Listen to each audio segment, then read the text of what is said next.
Information on prevention, tools for a healthy lifestyle. Make little changes to be the best you. It's all here. A podcast empowering, informing, and motivating Bermuda to live well. Bermuda Health-Abets. Everything from A to Z on healthy living. Brought to you by the Health Promotion and Wellness Office of the Department of Health in collaboration with local health partners.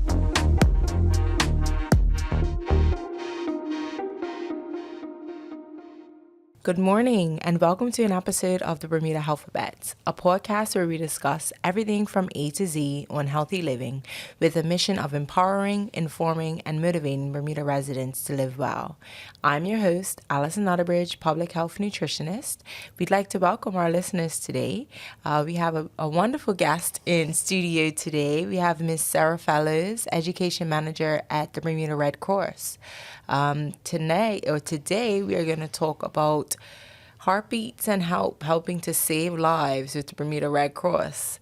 So Sarah, can you tell us a bit about your role a bit about yourself and your role as the education manager at the Red Cross, Bermuda Red Cross? Yes, thank you, Alison, and top of the day to your listeners. It's a pleasure to be here. It's the first time I've been on a podcast. So I joined the Red Cross in September. I think one of the queries is, well, how did I end up there? Well, I think prior to around 8 years, I've been taking CPR courses. Prior to that, I was mentioning to you earlier that I used to organise the Bermuda 100-Day Challenge back in the around 15 years ago, which was the physical health challenge.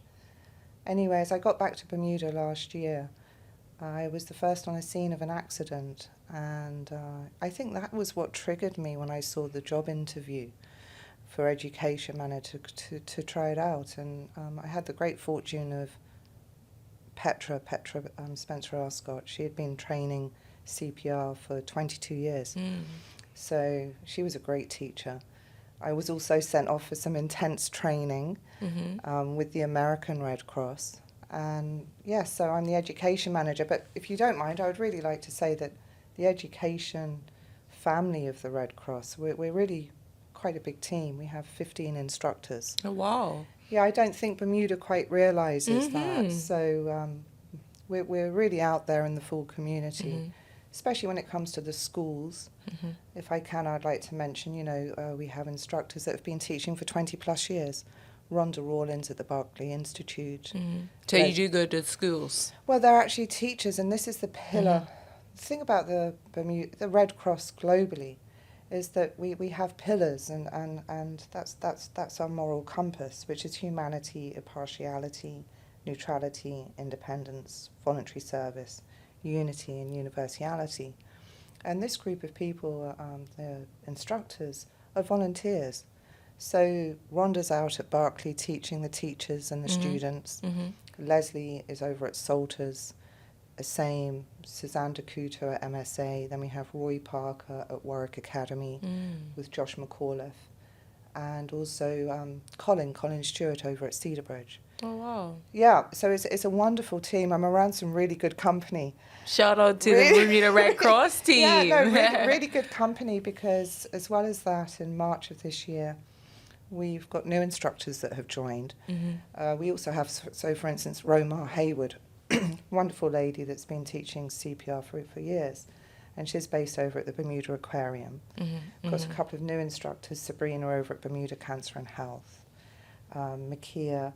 Then we have got a new lady that's on board, and she's a lifeguard instructor, who's Stephanie Kemp. She's based over at the National Sports Centre.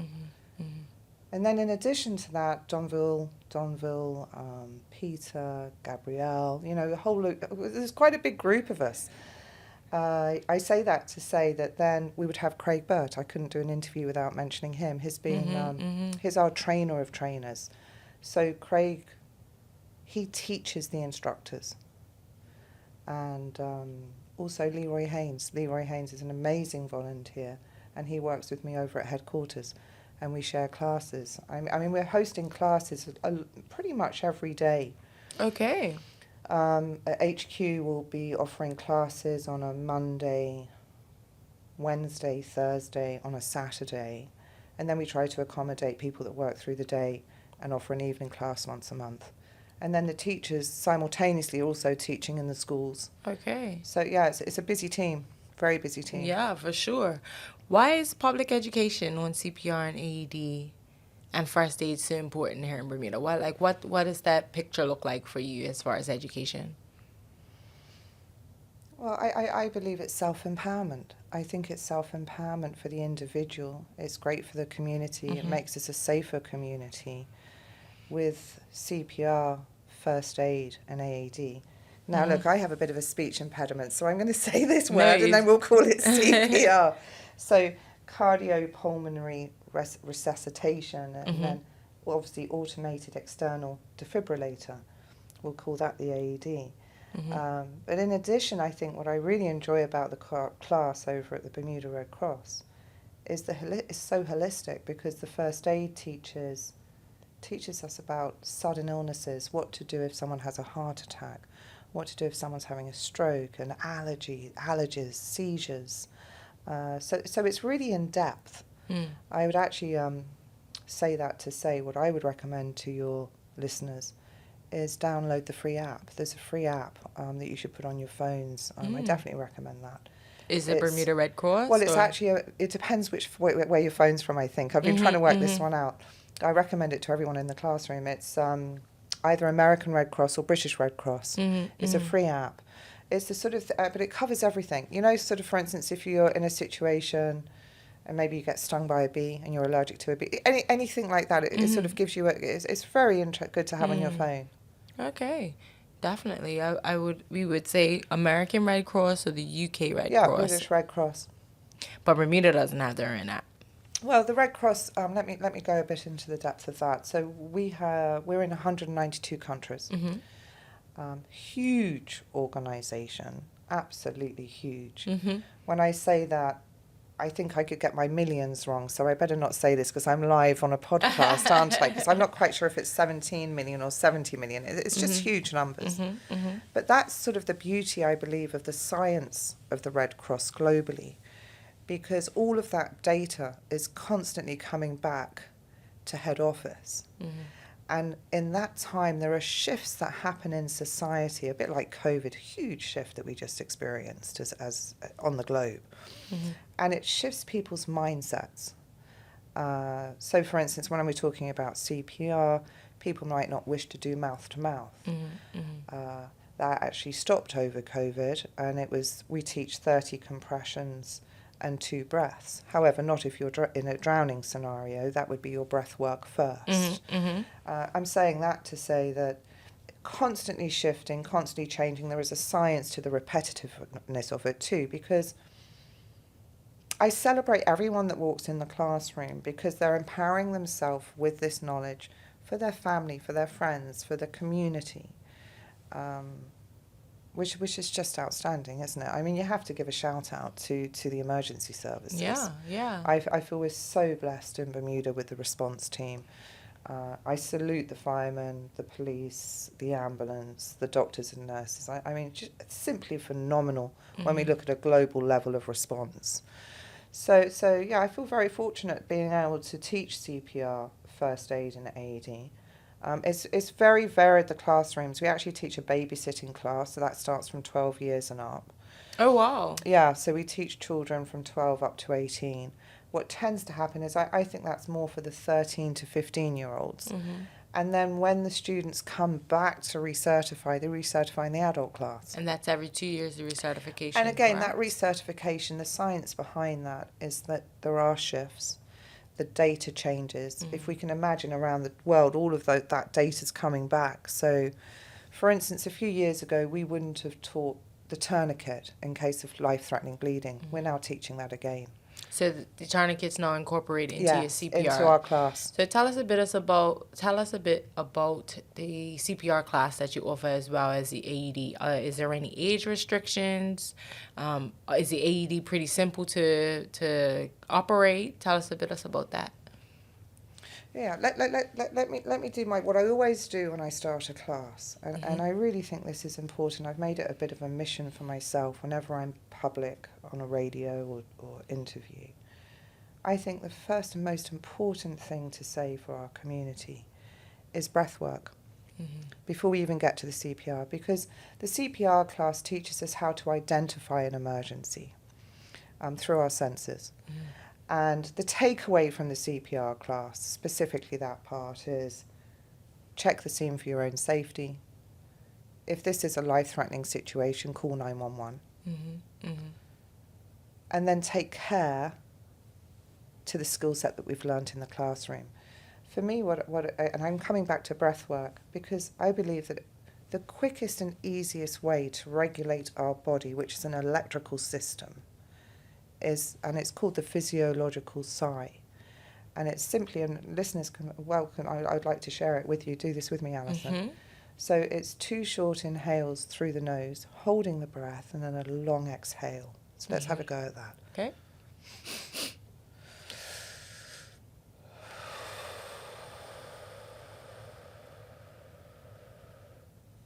So I find that magical. And the reason that I find Completely that is... relaxed. Well, it relaxes. It actually, as I say, resets our inner self, our I electric...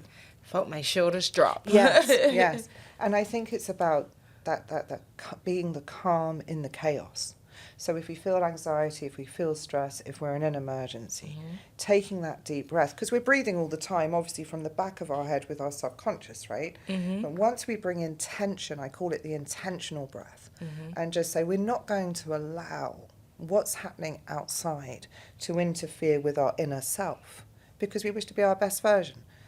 So taking that breath allows us to say, and take control of our, and it's only our emotions that we can take control of, right? So I find that the breath work's very important to me to share with the listeners and everyone I speak to, actually. Yeah, before the CPR. Before the CPR. Get yourself right first, Absolutely. and then administer help to other people. Yes, absolutely. And help yourself. You know, if you're having, if you feel like, you know, I don't know, if you're driving or you're in a stressful situation of any sort, take a breath. Take that 2 inhales, and you immediately feel a relaxation and a reset within yourself. Then, obviously, what we teach in the classroom is, what do we do next? Well, checking the scene. Within the CPR, the first aid, the first aid is phenomenal when it comes to life-threatening bleeding. We're learning about that. Have I already mentioned we're learning about heart attacks, strokes? Tourniquet, you said. Yes. It's really quite, it's a very in-depth, very helpful, very self-empowering. What's the number one tip I have for everyone? Well, I quite enjoy teaching. So for me, I always ask in the classroom, have you checked your first aid kit? And it's quite surprising. Do you have a first aid kit? Or do you have a first aid kit? And so those types of things, very simple. We were just talking earlier, for new mums. It's very important to check the house, to sort of learn, especially with toddlers. That's the other one I would definitely like to bring up on the podcast, is choking, life-threatening choking. Absolutely phenomenal how many people are experiencing choking. I ask people to put their hands up, be it in babysitting or in the class, and people put their hands up. And we don't hear about it in the paper. We don't hear about it in the news, but I do believe that having these techniques gives you a certain empowerment to know if you are in a situation, you can save a life. You can save a life. So with the choking, we teach back blows, abdominal thrusts. Now, the abdominal thrust is not for a pregnant lady, so you have to ask the lady, is she pregnant? And then the chest thrusts. So that's what we teach for life-threatening choking. What about the AED? Oh, now this wonderful machine here. I know. So you're talking about CPR. Yes. So when does the AED come in? Well, we have quite a few on island. No, when does it come into play? Right. So you're doing CPR.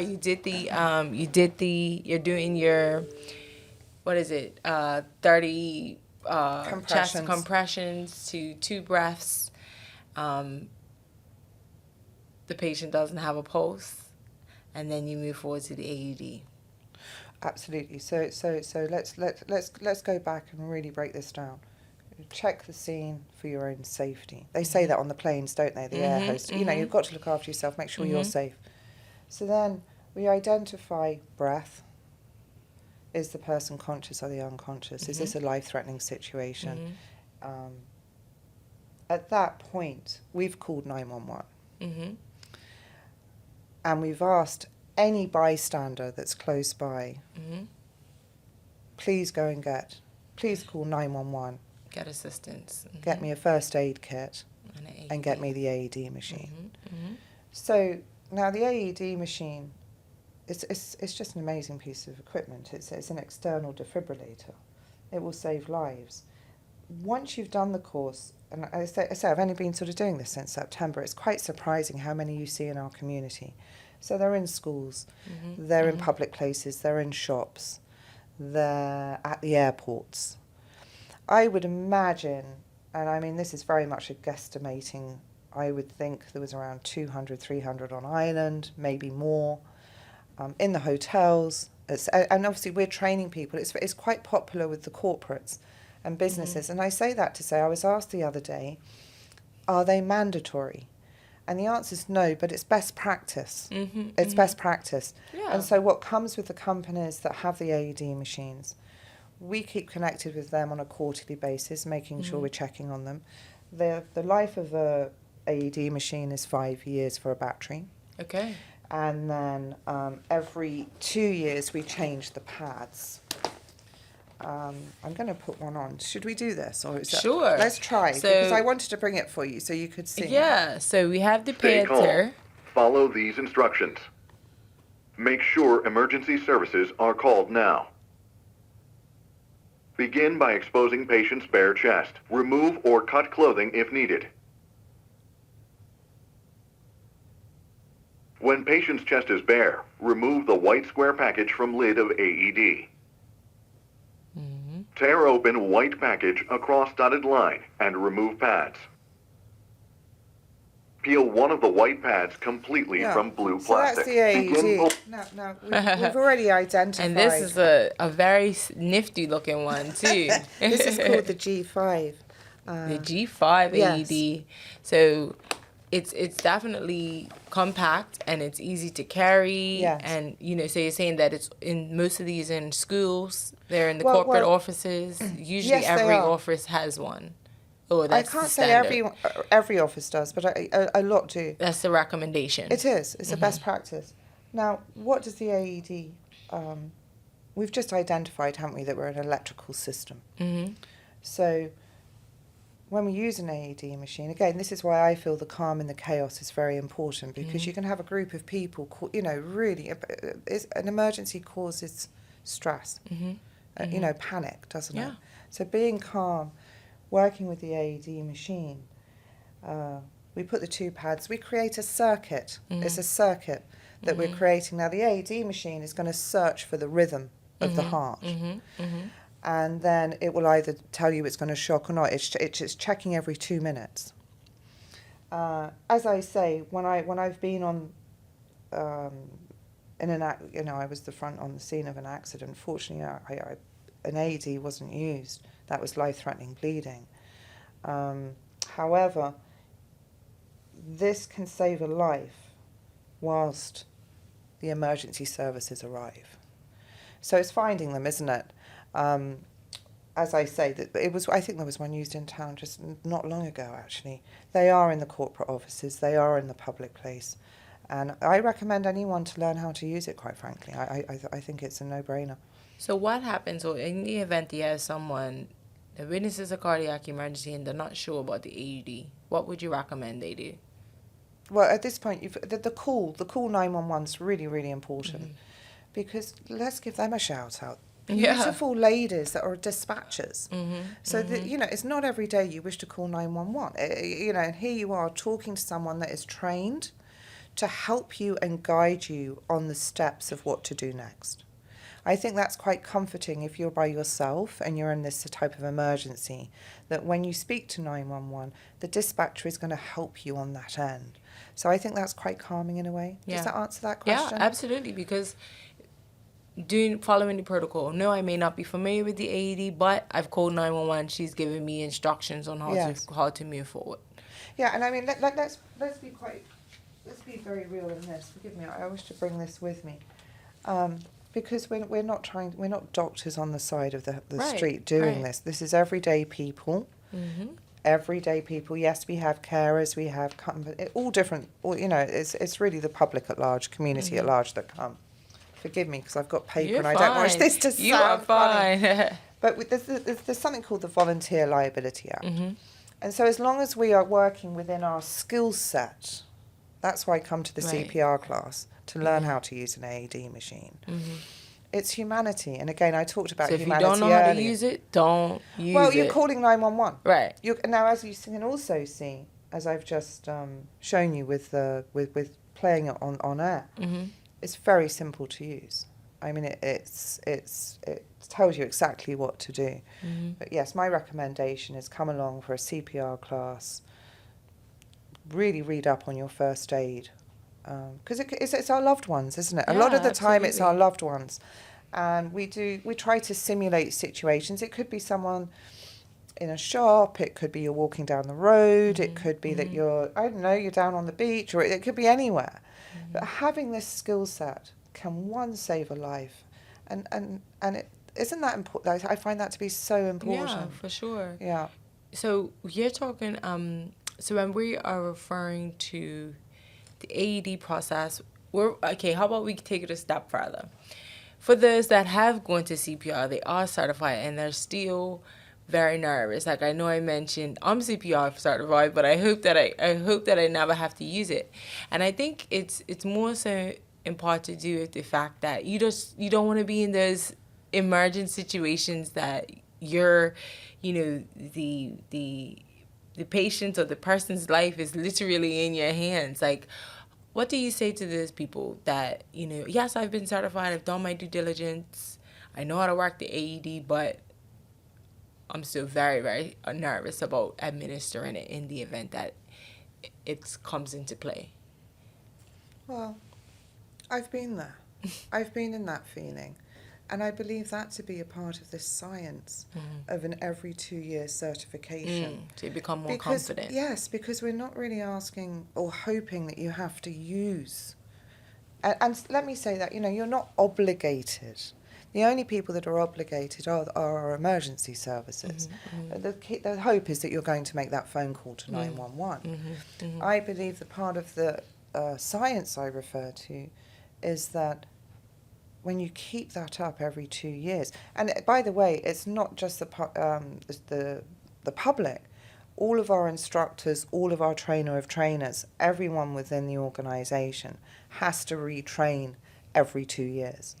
Mm. And I believe that to be a part of the science, to give you a bit maybe more confidence if that situation happens. Mm-hmm. And I mean, that's always quite interesting too. Some of the people that walk into the classroom, they're bringing their employees with them because they have experienced a life-threatening situation. How often would you say somebody would need to use it? Like in your lifetime, how often have you? Well, I hope no one has to use one. I hope no one has to. How many times have you had to administer CPR? Well, for me, mine would have been life-threatening bleeding, and again, that's really quite an interesting lesson within the class of first aid. Mm-hmm.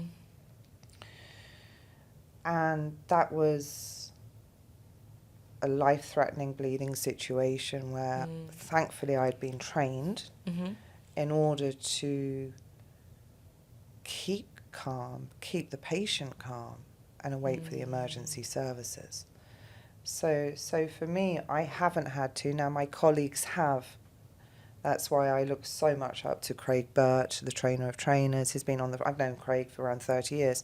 He's been on the front line doing a lot of stuff for government, and he's at parks, etc. Mm-hmm. So he would be able to tell you some stories. Yeah, I'm sure. Leroy Haynes would be able to tell you some stories. These are guys that I really respect because they've literally been in the area of helping the community, being there, being first responders, for decades. Based off of the stories that you've heard, what's the Bermuda picture look like? Is it more so emergent ocean injuries, heat-related illnesses? Like, what are the most common scenarios in Bermuda that are in need of CPR, like emergent services? Oh, that's a really Is good it bike question. accidents? We would have to ask emergency department that. It would be a really good question for the it would really actually be interesting, wouldn't it, to see what the emergency department says there. I wouldn't be able to answer that one. I would definitely let's I'm going to ask, actually. I'm going to phone up the emergency department and ask that. You know, because I feel like if the most times we have to use CPRs in this XYZ, you know, people could be more vigilant in those areas, you know what I mean? And I also don't think, you know, I mean, obviously we talk about the extremity of the AED and CPR. Let's talk about also things such as recovery position.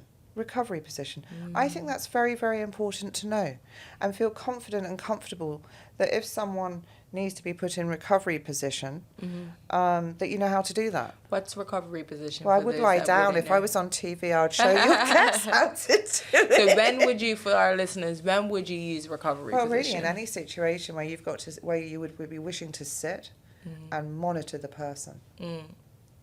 It's about sitting and monitoring the person, but making sure that they're not able to throw up on themselves, obviously, in a comfortable position. And again, for me, that's really waiting for the professionals to come. But I would say that I'm very grateful now to know and be aware of situations, maybe if I was in my 20s, that I would have thought, goodness, I wish I had known the recovery position back then. And that's another thing to say, Alison, there. I think the beauty of this course is that it's for everyone. It's the community at large. It helps the younger students. I mean, the babysitting, we're definitely teaching responsibility of babysitting. I mean, goodness, what that looks like. It's a wonderful course. But we actually go up to carers that are looking after the elderly, and then people that are looking after parents. You know, it's a community at large. So I would recommend it to anyone, quite frankly. Awesome. So we went through this unprecedented time, COVID-19 pandemic, right? How has CPR evolved since the pandemic? Have you noticed any distinct changes in the way you administer? I know that we have the mouth guard now.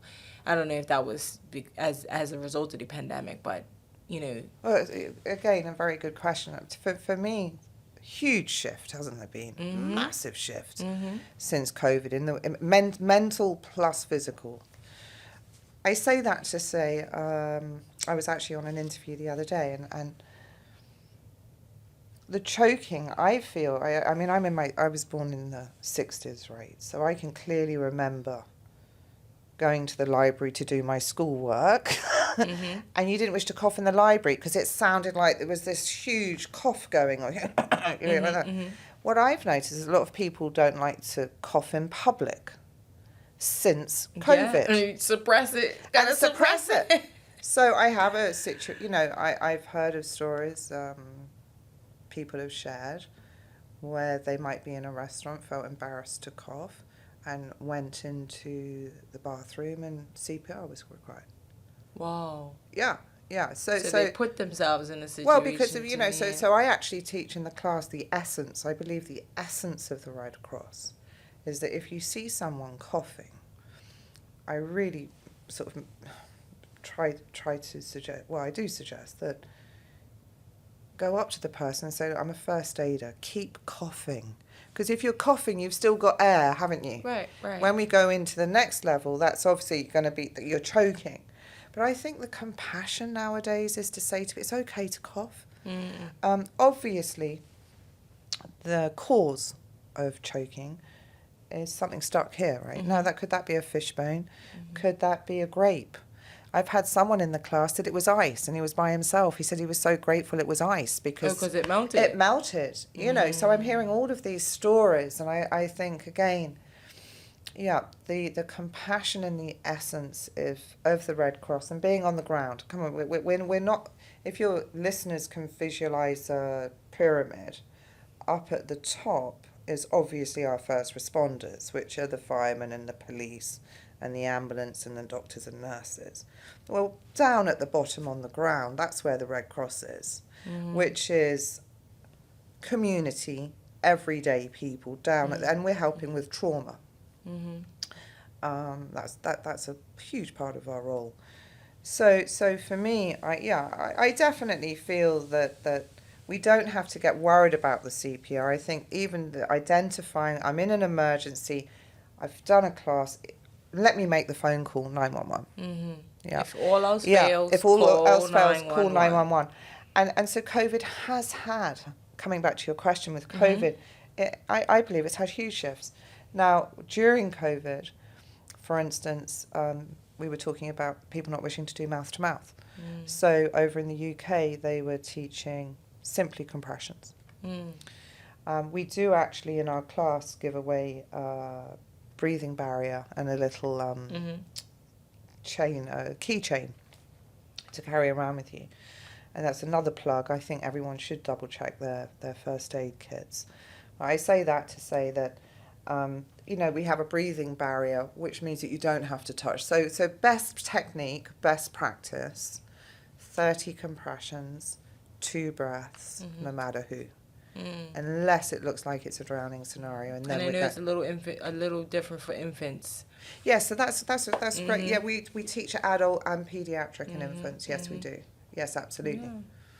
Well, thank you. I appreciate that information. So in wrapping up, what is one thing you wish everyone knew about CPR, AEDs, or first aid? Breath work. Breath work. I'm so sorry. settling yourself For me, it's a foundation of. It's interesting that you say look inwardly first before you go outward. Become the calm in the chaos. Because if you're frantic giving CPR, it makes complete sense, right? Yeah, no, I've made it a mission. I hope you felt it. Yeah. Again, listeners, it's 2 inhales through the nose, holding the breath, and a long exhale. And it's called the physiological sigh. So that's what I teach. I believe that's the foundation for us all, to allow us to be calm in the chaos and give our best version of ourselves. Oh, that's amazing. How can our listeners support or get involved with the Bermuda Red Cross? Oh, we're looking for volunteers. Yes, please. please call me on 236-8253. Can I repeat that? Yeah, of course. 236-8253. My name's Sarah Fellows. And or email me at education@bermudaredcross.com. education@bermudaredcross.com. I'd love to hear from you. I'm, constantly looking for volunteers. So yes, please, I would love some listeners to reach out to me. Awesome. Well, thank you. Thank you. Thank you to our guest, Sarah Fellows, for coming on and sharing her knowledge and expertise as it pertains to CPR, the AED, as well as first aid. Thank you to our listeners, the Bermuda Health-Abets, for tuning in to another episode of the Bermuda Health-Abets. This is a podcast where we discuss everything from A to Z on healthy living. To find out more about us, as well as our episodes, go to the Department of Health's Facebook page or our YouTube channel at Department of Health Bermuda. Until next time. You have been listening to Bermuda Health-Abets. Please note, anything you heard on this podcast is not a substitute for visiting your healthcare provider. If you have a topic or want a question answered, please contact the Health Promotion and Wellness Office of the Department of Health by emailing healthpromotion@gov.bm or by calling 278-4900. Be sure to listen out for the next episode of Bermuda Health-Abets.